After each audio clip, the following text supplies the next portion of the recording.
आप देख रहे हैं मोलतोल इंडिया। अमेरिका के बिग बॉस अब डोनाल्ड ट्रंप होंगे। ट्रंप की जीत के साथ दुनिया भर के बाजारों में बड़ी उथल पुथल मच सकती है। वे महान अमेरिका की शपथ के साथ फिर से मैदान में होंगे और संभवतः अमेरिकी डॉलर की मजबूती हमें आने वाले समय में दिखे। ट्रंप की जीत का क्या असर होगा बुलियन मेटल्स, एनर्जी और स्टॉक मार्केट्स पर, यह हम जानेंगे कमोडिटी समाचार सिक्योरिटीज के को फाउंडर और रिसर्च हेड अंकित कपूर से। मेरा नाम है कमल शर्मा। अंकित जी, आपका स्वागत है। जी नमस्कार। जी नमस्कार अंकित जी। अंकित जी, डोनाल्ड ट्रंप की अमेरिका में वापसी हो गई है। उन्होंने अपने आज स्पीच में भी ग्रेट अमेरिका की बात दोहराई और हर जगह अमेरिका का दबदबा कायम करना चाहते हैं। आज अमेरिकी डॉलर में भी शायद इसी वजह से मजबूती देखी जा रही है। ट्रंप के सत्ता में लौटने का सोना चांदी बाजार पर क्या असर होगा अंकित जी? देखिए, सबसे पहले तो आज बात करेंगे, जैसे ही मार्केट में न्यूज आई कि डोनाल्ड ट्रंप लीड कर रहे हैं, वैसे ही मार्केट क्रैश होना चालू कर गया था, स्पेशली गोल्ड एंड सिल्वर। हमने कॉपर को भी क्रैश होते हुए देखा है, सारे मेटल्स और क्रूड ऑयल भी काफी अच्छा गिरावट हमने देखी है। सबसे बड़ी जो चीज है वो ये है कि डोनाल्ड ट्रंप के आने से पॉलिसी पूरी की पूरी बदलेगी। क्योंकि अगर हैरिस आती, कमला हैरिस अगर जीत जाती, तो पूरे मार्केट में एक ही उम्मीद बनती कि जो बाइडेन की पॉलिसी है वही रिपीट होती, जो फेड के डिसीजन है वही के वही रहते। लेकिन ट्रंप ने सबसे पहले 3 दिन पहले ही बोल दिया था कि अगर मैं जीता तो जॉब्स क्रिएट होंगी, हम वापस से अमेरिका को उसी लेवल पे लेके जाएंगे जो बहुत अग्रेसिव था 2016 2017 में। उनके हिसाब से काफी इकोनॉमी डाउन हुई है, इन्फ्लेशन कम होगा और इंटरेस्ट रेट भी वापस से कम करेंगे। इसी को प्रेशर को देखते हुए पूरा के पूरा मार्केट जो है गोल्ड सिल्वर का क्रैश हुआ। अगर यही चीज अपोजिट होती, अगर कमला हैरिस जीतती, तो definitely gold and silver prices ऊपर जाते हैं। As as of now market काफी क्रैश हुआ है। गोल्ड को हमने 77,500 तक देखा है। वहीं अगर चांदी को देखें तो चांदी का लेवल भी 91,500, 91,500 तक हमने नीचे के लेवल देखे हैं। ओवरऑल ट्रेंड अभी भी डाउन रहेगा, क्योंकि जिस तरह से सेंटीमेंट बने हैं तो ये सेंटीमेंट आगे भी कंटिन्यू होंगे। और कंटिन्यू होने के बाद, क्योंकि अभी फेड की मीटिंग है 2 दिन बाद, तो लेकिन अभी सेंटीमेंट काउंट होंगे। 76,500 का एक लेवल है। अगर इस लेवल के अंदर जो नीचे गोल्ड अगर क्रैश होता है या फिर पैनिक देता है, क्लोजिंग देता है, तो फिर आगे के फर्दर डाउन साइड देखेंगे। लेकिन अभी कोई उछाल मिलता है 78,200 300, तो गोल्ड के अंदर बिकवाली करना ही सुरक्षित रहेगा। वहीं अगर चांदी की बात करें तो चांदी के अंदर भी एक पैनिक बना हुआ है। हमने 1 लाख तक के स्तर देख चुके हैं M6 के अंदर। वहीं अगर नीचे की बात करें तो समवेयर अराउंड हमारे पास जो टारगेट है वो समवेयर अराउंड 90,000 से 88,000 तक के अभी नीचे में टारगेट देखने को मिल रहे हैं।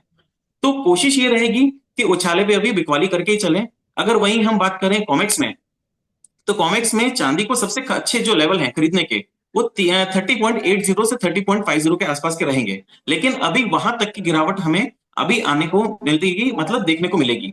वहीं अगर बात करें इसकी गोल्ड की, तो गोल्ड के अंदर अभी पैनिक बना हुआ है। चांदी से ज्यादा गिरावट अभी थोड़ा सा सोने में देखने को मिल सकती है, क्योंकि जिस तरह से अभी ट्रंप की रैलीज में उन्होंने ग्रेट ग्रेट अमेरिका की बात करी है, उसके बाद जिस तरह से अभी उन्होंने मार्केट के अंदर कंडीशंस लेके आए हैं, सारी चीजों को अंदर देखते हुए ये क्लियर है कि अभी नेक्स्ट हमें पॉलिसीज देखनी पड़ेंगी। जब तक पॉलिसीज नहीं आ रही है तो सेंटिमेंट्स बने हुए हैं। इस सेंटिमेंट्स को देखते हुए कहीं भी $2660 के आसपास तक गोल्ड आता है हुआ दिखता है कि $2660 तक गोल्ड आना चाहिए।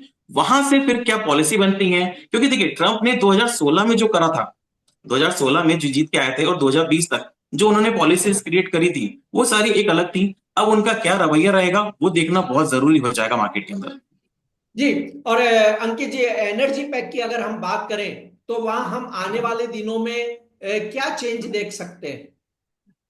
देखिए, एनर्जी के अंदर देखिए सबसे बड़ी जो चीज है वो ये है कि चाइना के साथ में हमेशा से टशन रही है, एक तरफ से देखा जाए तो डोनाल्ड ट्रंप की। तो चाइना को वो इतना फेवर नहीं करते हैं जितना वो इंडिया को फेवर करते हैं, रशिया को फेवर करते हैं। लेकिन अभी भी रशिया का, थोड़ी देर पहले मैं पढ़ रहा था, एक स्टेटमेंट आया था कि रशिया भी अभी सपोर्ट में नहीं है, कि अभी वो इतना खुश हो पाए या फिर उसकी तरफ से कोई स्ट्रेटेजी बन पाए कि वो डोनाल्ड ट्रंप को बधाई तक देने के लिए भी तैयार नहीं है। तो वहां से जो उनकी स्ट्रैटेजी बनेगी, तो सबसे पहले तो पूरी दुनिया अब ये देखेगी कि डोनाल्ड ट्रंप अगले 3 महीने के कार्यकाल में क्या करना चाहते हैं और किस तरह से वो अपनी स्ट्रैटेजी फॉलो करेंगे।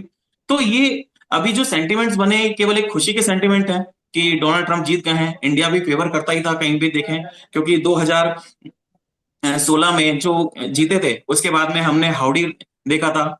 हाउडी मोदी, उसके बाद में नमस्ते ट्रम्प देखा था, तो वो एक इंडिया के लिए काफी फेवर करता है। तो इंडियंस भी एक चाहते थे कि चेंजेस आए, और जिस तरह से चेंजेस आए हैं तो इंडिया को थोड़ा सा बेनिफिट मिलेगा। तो बेनिफिट मिलेगा तो ये सारी चीजें जो चलेंगी। लेकिन एनर्जी सेक्टर की उम्र बात करेंगे तो प्रेशर बना हुआ है, क्योंकि चाइना की अभी पॉलिसी जो है रिवाइव नहीं कर रही है।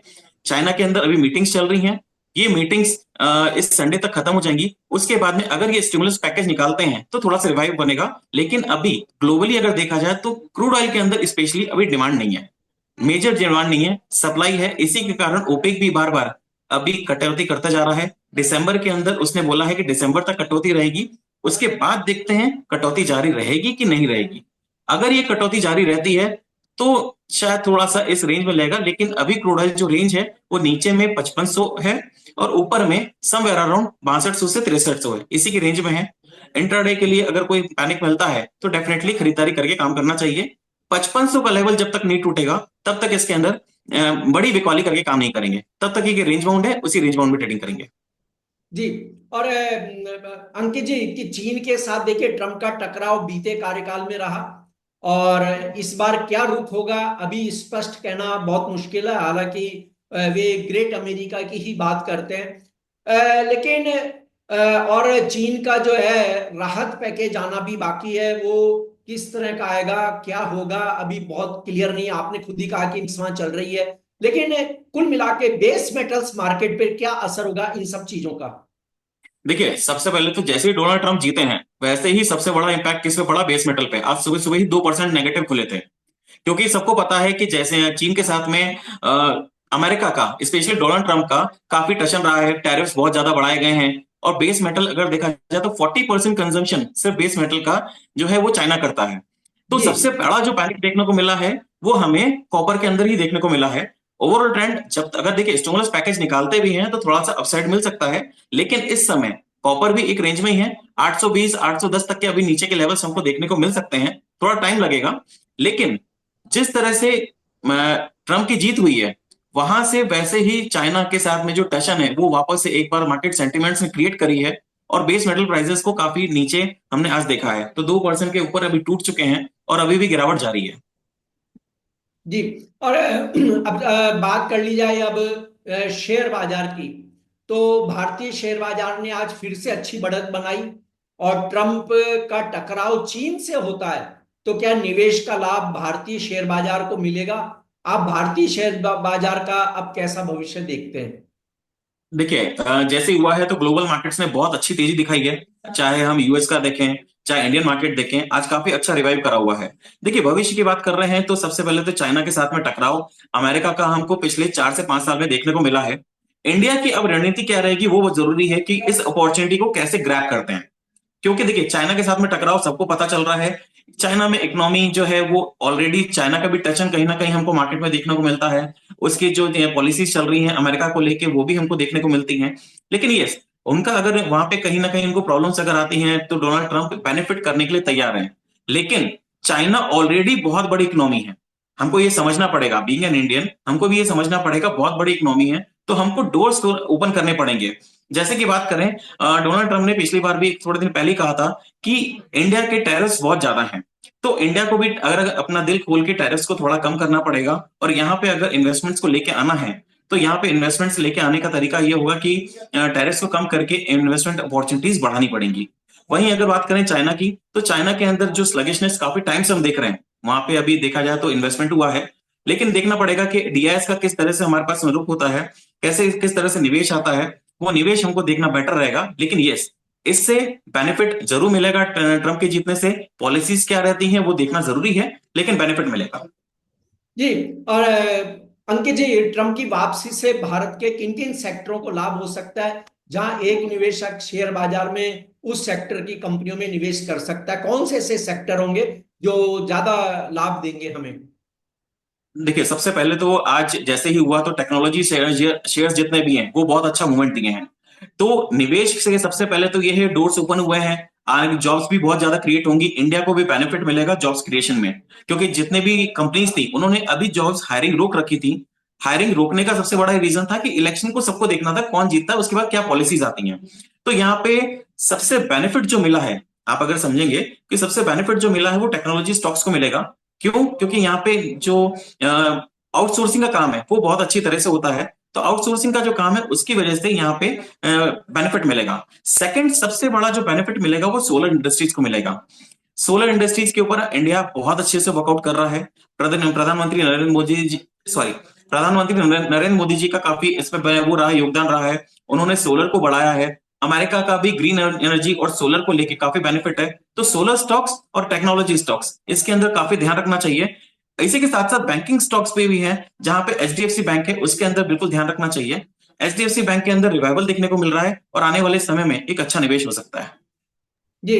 आपका कोई डिस्क्लेमर?